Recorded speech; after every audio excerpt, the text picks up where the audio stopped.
I watched Wyatt's car disappear down the street, the familiar ache in my chest growing stronger with each passing second. My boy, always working so hard for us. I hobbled back inside, my cane tapping a steady rhythm on the hardwood floor. Wyatt's gone then? Cora's voice drifted from the kitchen, cool and disinterested. Yes, he just left, I replied, making my way to join her. He said he'd call when he lands in Chicago. Cora sat at the table, scrolling through her phone. She barely glanced up as I entered. I'm sure he will. I lowered myself into a chair, wincing at the twinge in my hip. I thought we could have breakfast together, I suggested, trying to keep my tone light. I can whip up some pancakes. She finally looked at me, her expression unreadable. No need, Lenora.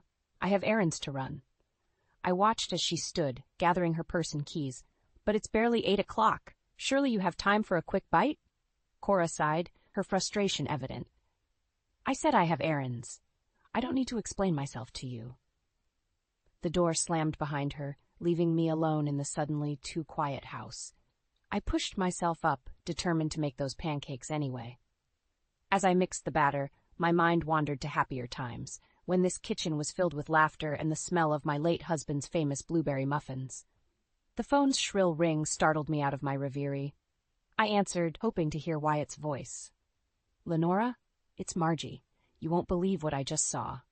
My old friend's tone sent a chill down my spine. What is it, Margie?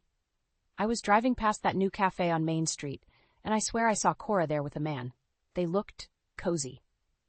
The bowl slipped from my grasp, clattering to the floor and splattering batter everywhere. What do you mean, cozy? Margie's voice lowered.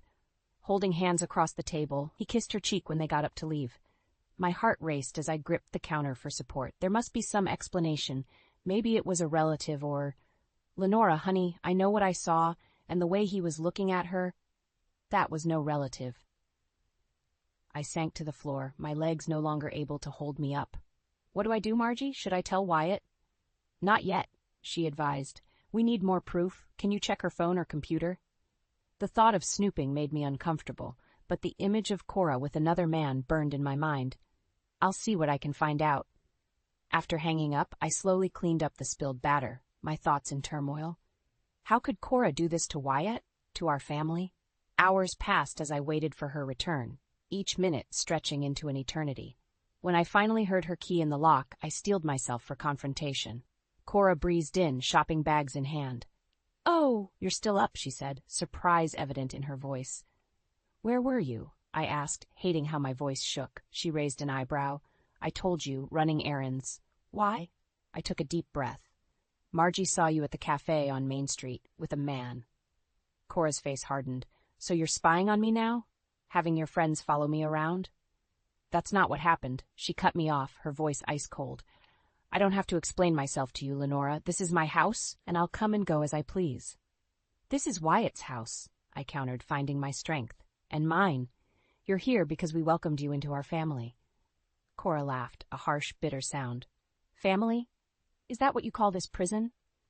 Living under your constant scrutiny, never good enough for your precious son?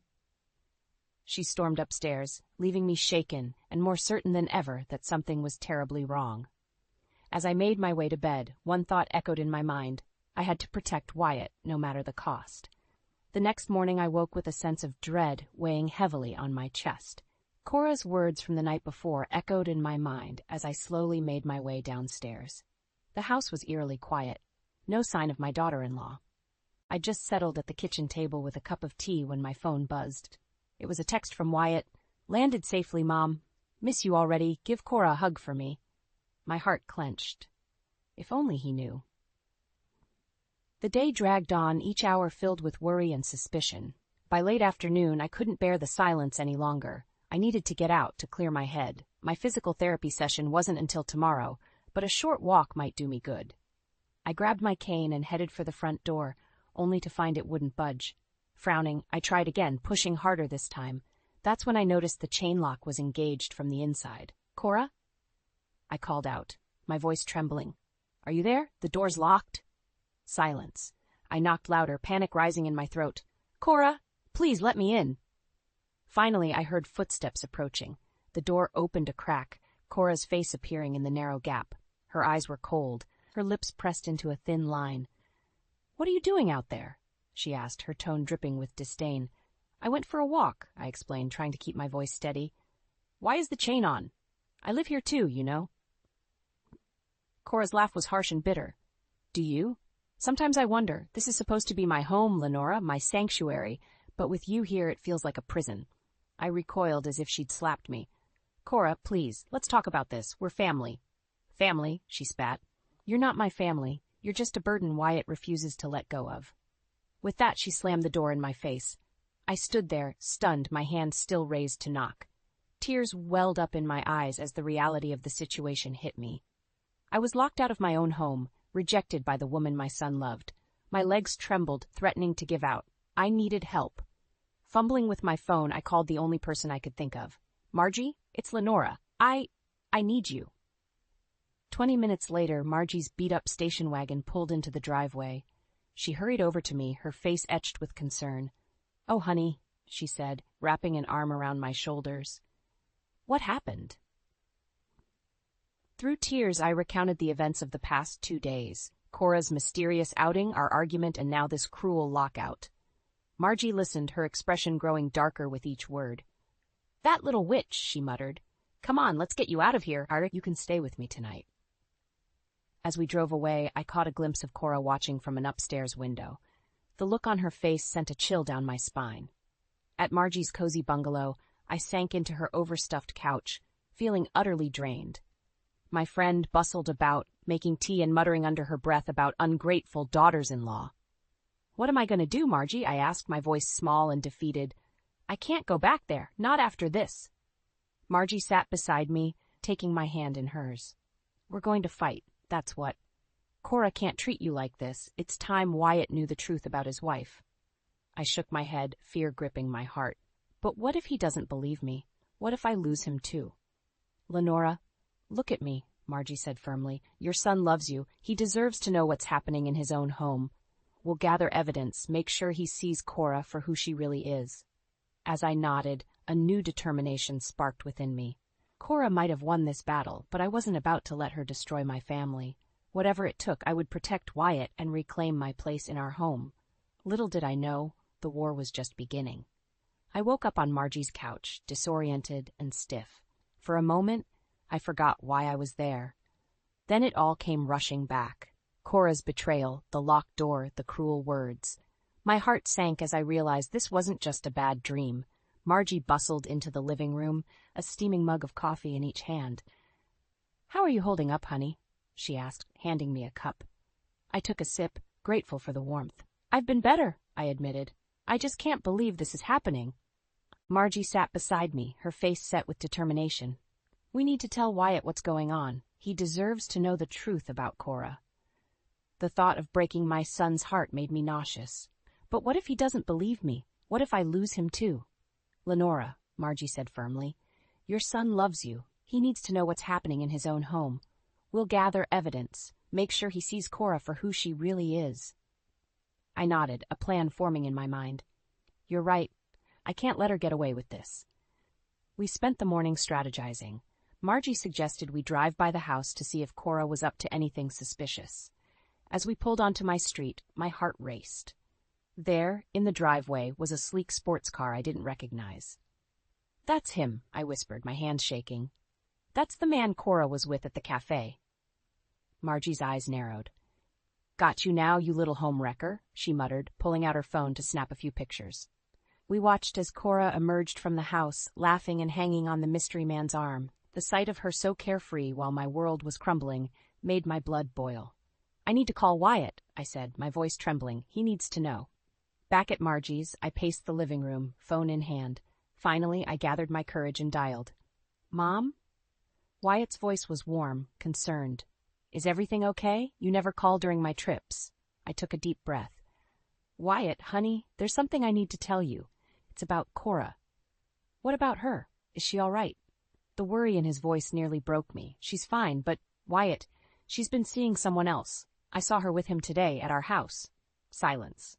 Then, "What are you talking about, Mom? That's impossible. Cora would never—" "I'm so sorry, sweetheart," I interrupted, my voice cracking. "But it's true. Margie saw them together at a cafe, and today we saw his car in the driveway. I have pictures. I heard Wyatt's sharp intake of breath. No, he whispered. No, there has to be some mistake. I wish there was, I said softly. But Wyatt, there's more.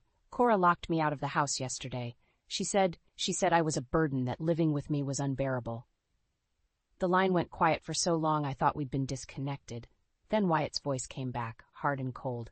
I'm coming home. Now, don't confront her, Mom. Just stay with Margie. I'll be there as soon as I can. After we hung up, I collapsed onto the couch, emotionally drained.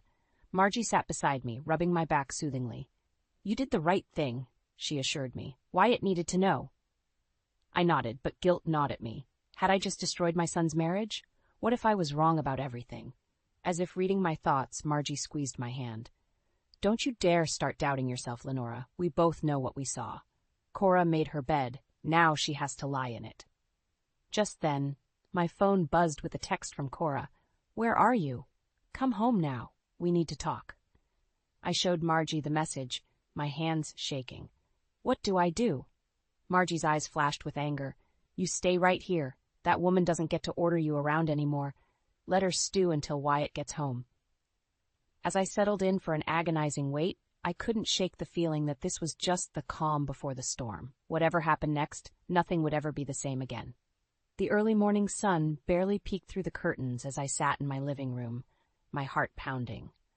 Wyatt had arrived late last night, his face a mask of pain and anger. Now we waited for Cora to return from wherever she'd spent the night. Margie sat beside me, her presence a comforting anchor in the storm that was about to break. Are you sure you want to do this, Mom? Wyatt asked, his voice hoarse from lack of sleep. I reached out and squeezed his hand. We have to, honey. Cora needs to face what she's done. The sound of a key in the lock made us all freeze. Cora walked in, her eyes widening as she took in the scene before her. Wyatt? What are you doing home? My son stood, his shoulders tense. I think you know why I'm here, Cora. She glanced at me, her expression hardening. What lies has she been telling you? They're not lies, I said, my voice steadier than I felt. We saw you with him, Cora, at the cafe and here at the house. Cora's face paled, but she quickly recovered. So you've been spying on me? That's rich, coming from you, Lenora. Wyatt stepped between us. Don't you dare try to turn this around on my mother. I saw the pictures. Cora, I know everything. Just then, a car pulled into the driveway. Through the window, I saw a man get out, the same one from the cafe. My breath caught in my throat as he approached the front door. Who's that? Wyatt demanded, his voice dangerously low. Cora's eyes darted between Wyatt and the door. It's not what you think. The doorbell rang, shattering the tense silence. Wyatt strode to the door and yanked it open. Who the hell are you? The man looked startled. I'm here to see Cora.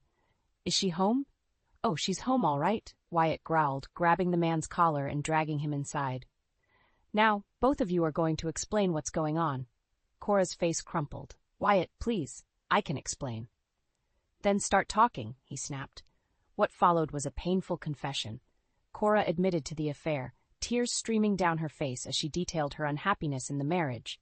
She claimed Wyatt was never home, always working, and that living with me was suffocating her. You're never here, Cora cried. Living with your mother is unbearable. I felt so alone, so trapped. Wyatt's face was a storm of emotions. So instead of talking to me, you decided to cheat? To treat my mother like garbage? The other man, who introduced himself as David, looked uncomfortable. Look, I didn't know she was married. Cora told me she was divorced.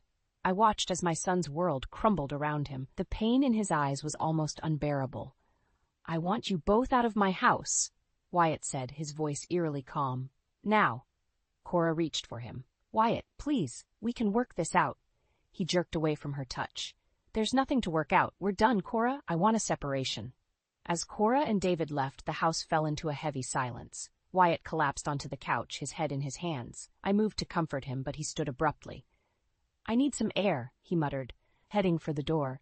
Wyatt, wait, I called, but he was already gone. Margie put her arm around me. Give him time, Lenora. He's been through a lot. I nodded, fighting back tears.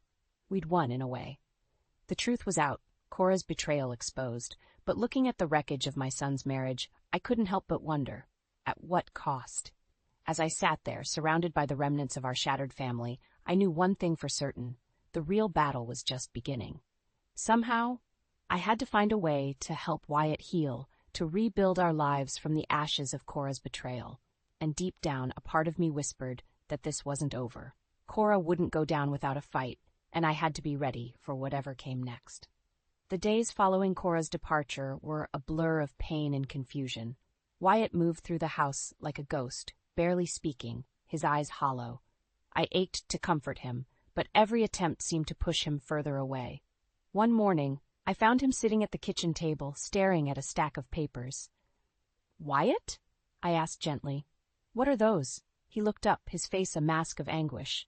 "Divorce papers. Cora's lawyer sent them over." My heart sank. Despite everything, a small part of me had hoped they might reconcile. "Oh, honey, I'm so sorry." Wyatt's laugh was bitter. "Don't be. You were right about her all along." I reached out to touch his hand, but he pulled away. "I need some air," he muttered, heading for the door. As it slammed behind him, I felt a surge of determination. I couldn't let Cora destroy my son like this. I needed proof, irrefutable evidence of her betrayal. I called Margie, and together we hatched a plan. We'd go to the cafe where Cora and David often met, hoping to catch them in the act. The next afternoon found us huddled in a corner booth, nervously sipping coffee. "Are you sure about this, Lenora?" Margie whispered. Before I could answer, the bell above the door chimed. My breath caught as Cora walked in, followed closely by David. They settled at a table across the room, oblivious to our presence. Margie squeezed my hand. "Now's our chance," she said, pulling out her phone. We watched in stunned silence as Cora leaned in, kissing David passionately. Margie's camera clicked furiously, capturing every damning moment. Suddenly, Cora's eyes met mine, her face contorted with rage as she stormed over to our table. "You miserable old hag," she hissed. "Can't you just leave me alone?" I stood, my legs shaking, but my voice steady. "You're the one who needs to leave us alone, Cora. You've hurt Wyatt enough." She laughed, a cruel, mocking sound. "Hurt him? Please. I set him free. He was suffocating, tied to you in that house. You can't prove anything, Lenora. This is all your fault." Something in me snapped. Years of pent-up frustration and anger came pouring out. "My fault? You're the one who cheated, who lied, who treated my son like garbage, and now we have proof." I gestured to Margie's phone, and Cora's face paled. She lunged for it, but Margie was quicker, snatching it away. "It's over, Cora," I said firmly. "Go live your life, but leave my family alone." As Cora stormed out, David trailing behind her, I collapsed back into the booth, exhausted but triumphant. Back at home, I showed Wyatt the pictures. His face crumpled as he scrolled through them, each image a fresh wound. "I can't believe she'd do this," he whispered. I wrapped my arms around him, and this time he didn't pull away. "I'm so sorry, sweetheart, but now you know the truth." Wyatt nodded, wiping his eyes. "You're right. I need to end this for good." Together we packed up the last of Cora's belongings. As Wyatt carried the boxes to the porch, I felt a weight lift from my shoulders. We were finally free of her toxicity. That night, as I lay in bed, my phone buzzed with a text from an unknown number. My blood ran cold as I read Cora's words. "This isn't over, Lenora. You'll regret crossing me." I stared at the screen, my mind racing. Cora's threat hung in the air, a dark cloud over our fragile peace. I knew then that this battle was far from over. The question was, how far was I willing to go to protect my son and our family? As I drifted off to sleep, one thought crystallized in my mind. Whatever Cora had planned, I would be ready. This time I wouldn't let her catch us off guard. The war might not be over, but I was determined to win. Weeks passed, and slowly, life began to settle into a new rhythm. Wyatt threw himself into work, often coming home late, his eyes shadowed with exhaustion. I tried to give him space, but my heart ached to see him so broken. One evening, as I was preparing dinner, Wyatt stumbled through the door, his tie askew and eyes red-rimmed. "Wyatt?" I asked, alarmed. "What's wrong?" He collapsed into a chair, his head in his hands. "I saw Cora today," he mumbled. She looked happy, Mom, with him." I felt a surge of anger. How dare she flaunt her new relationship when my son was still in pieces? But I pushed it down, focusing on Wyatt. "Oh, sweetheart," I said, wrapping my arms around him. "I'm so sorry." He leaned into me, his shoulders shaking with silent sobs. In that moment, I made a decision. We couldn't keep living like this, trapped in the shadow of Cora's betrayal. The next morning I called Margie. "We need to do something," I told her. "Wyatt's falling apart, and I can't just stand by and watch." Margie agreed to come over, and soon we were brainstorming ways to help Wyatt move on. As we talked, I felt a renewed sense of purpose. I might not be able to mend my son's broken heart, but I could damn well try to make his life easier. We decided to start small. Margie and I began inviting Wyatt to join us for dinners, game nights, anything to get him out of the house and his own head. At first, he resisted, but slowly I saw glimpses of my old Wyatt returning. One Saturday, as we worked together in the garden, something we hadn't done since before his marriage, Wyatt turned to me with a small smile. "Thanks, Mom," he said softly, "for everything." I felt my heart swell with love and pride. We were going to be okay. But just as things were looking up, disaster struck. I was in the kitchen when I heard a crash from the living room. I rushed in to find Wyatt on the floor, clutching his ankle, his face contorted in pain. "What happened?" I cried, kneeling beside him. "Tripped," he gasped. "I think it's broken." The next few hours were a blur of ambulances and emergency rooms. As we waited for the doctor, my phone buzzed with a text. It was Cora. "Heard about Wyatt. Guess you can't take care of him after all. Maybe he needs his wife back." I stared at the screen, my blood boiling. How dare she? And how did she even know? Before I could respond, the doctor arrived with the verdict. Wyatt's ankle was indeed broken. He'd need surgery and weeks of recovery. As we drove home, Wyatt silent and brooding in the passenger seat, I felt a wave of panic. How was I going to manage this? My own mobility was still limited from the stroke. How could I care for Wyatt and keep up with the house? That night, as Wyatt slept fitfully upstairs, I sat at the kitchen table, feeling more overwhelmed than I had in years. Cora's text haunted me. Was she right? Was I not enough for Wyatt? Just then, my phone lit up with another message. It was Margie. "Heard about Wyatt. I'm coming over first thing tomorrow. We'll figure this out together." I felt tears prick my eyes, but this time they were tears of relief and gratitude. We weren't alone in this. As I climbed the stairs to check on Wyatt, I steeled myself for the challenges ahead. Cora might think she'd won, that she could swoop in and reclaim her place in Wyatt's life, but she was wrong. We'd weathered storms before, Wyatt and I, and we'd weather this one too, together. But as I drifted off to sleep, a nagging worry gnawed at the edges of my mind. What if Cora was right? What if I wasn't enough? The coming days would test us all, and I prayed I had the strength to see us through. The weeks following Wyatt's accident were a blur of doctor's appointments, physical therapy sessions, and sleepless nights. I pushed myself to the limit, determined to prove Cora wrong. I could take care of my son. I had to. One morning, as I struggled to help Wyatt down the stairs, my own legs trembling with the effort, I caught a glimpse of our reflection in the hallway mirror. We looked exhausted, defeated. For a moment, doubt crept in. Was I really helping, or just making things worse? "Mom," Wyatt said softly, "maybe we should hire some help." I shook my head, forcing a smile. "We're managing just fine, honey. I've got this." But the truth was, I didn't have it. Not even close. That afternoon, I had my own physical therapy appointment. As I worked through my exercises, my therapist, Sarah, noticed my distraction. "Lenora," she said gently, "you're pushing yourself too hard. Your progress has been amazing, but if you don't take care of yourself, you'll end up back where you started." I felt tears prick my eyes. "I don't have a choice," I whispered. "Wyatt needs me." Sarah squeezed my hand. "You can't pour from an empty cup, Lenora. It's okay to ask for help." As I left the clinic, my phone buzzed. It was a text from an unknown number. "Heard Wyatt's not doing so well. Maybe he needs his wife back. I can take better care of him than you ever could." My blood ran cold. Cora? I was so distracted by the message that I didn't notice the car speeding through the parking lot. I froze, my cane slipping on the wet pavement. Suddenly, a hand grabbed my arm, yanking me back just as the car whizzed by. "Mrs. Henderson, are you all right?" I looked up to see David, Cora's former lover, of all people. He steadied me, concern etched on his face. "I'm fine," I stammered, pulling away. "What are you doing here?" He looked sheepish. I've been meaning to talk to you about Cora." My heart raced. "What about her?" "She's been acting strange lately, talking about getting Wyatt back, no matter what it takes. I think she might do something drastic." Before I could respond, my phone rang. It was Margie, her voice frantic. Lenora, you need to get home now. Cora's here and she's demanding to see Wyatt. Panic surged through me. Don't let her in. I'm on my way. I turned to David. I need a ride. Now. The drive home was agonizing. Every red light felt like an eternity. When we finally pulled up, I saw Cora's car in the driveway, Margie standing on the porch, blocking the door. I rushed out, my legs shaky but fueled by adrenaline. Cora, I shouted. Get away from my house. She whirled around, her eyes wild. You can't keep me from him, Lenora. Wyatt needs me.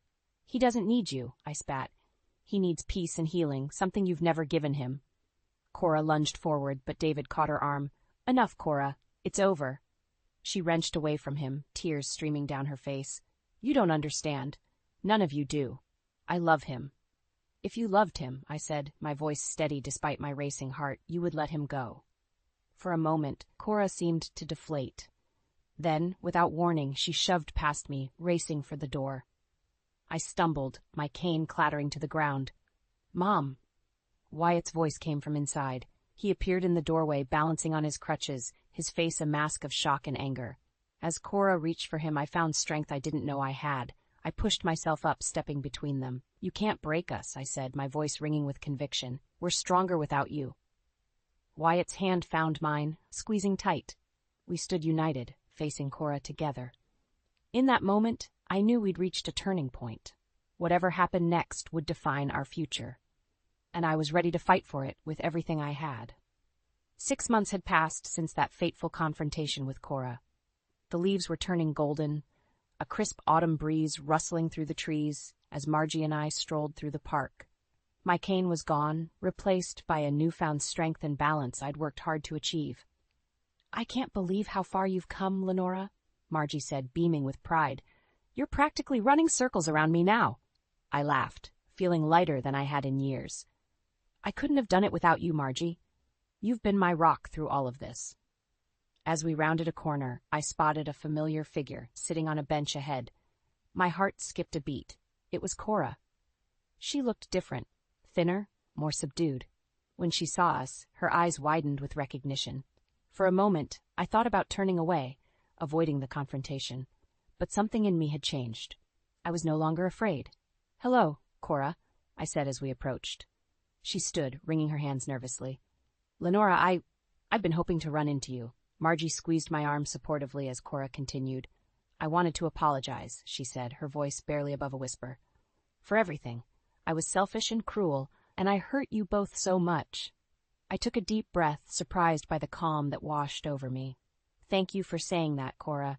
It means a lot to hear it. She nodded, tears glistening in her eyes. How is Wyatt? He's doing well, I replied. He's found his footing again. We both have. Cora smiled sadly. I'm glad. You both deserve happiness. As we parted ways, I felt a weight lift from my shoulders, the last remnants of anger and resentment finally fading away. Later that evening, Wyatt and I sat on the porch, watching the sunset. He'd just returned from a successful business trip, his confidence restored and his smile genuine once again. I saw Cora today, I said softly. Wyatt tensed for a moment, then relaxed. How was that? Surprisingly healing, I admitted. She apologized.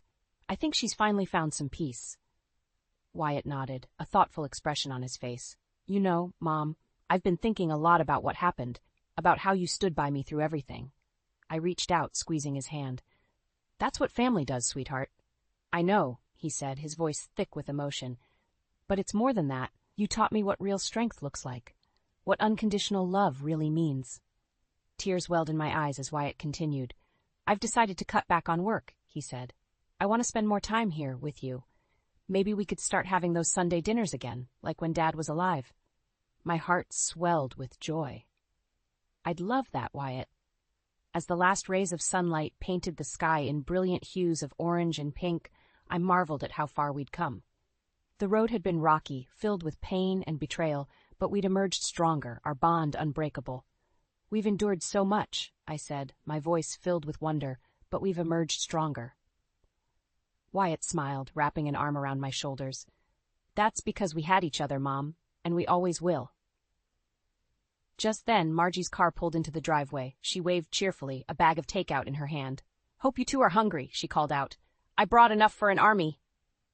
As we laughed and welcomed Margie onto the porch, I felt a profound sense of gratitude wash over me. We had weathered the storm, faced our demons, and come out the other side. Our family might look different now, but it was stronger than ever. Friendship and family, I realized, were our greatest strengths. They had carried us through the darkest times and would continue to light our way forward. As we settled in for an evening of good food and even better company, I knew that whatever challenges the future might hold, we would face them together. And that was all that mattered.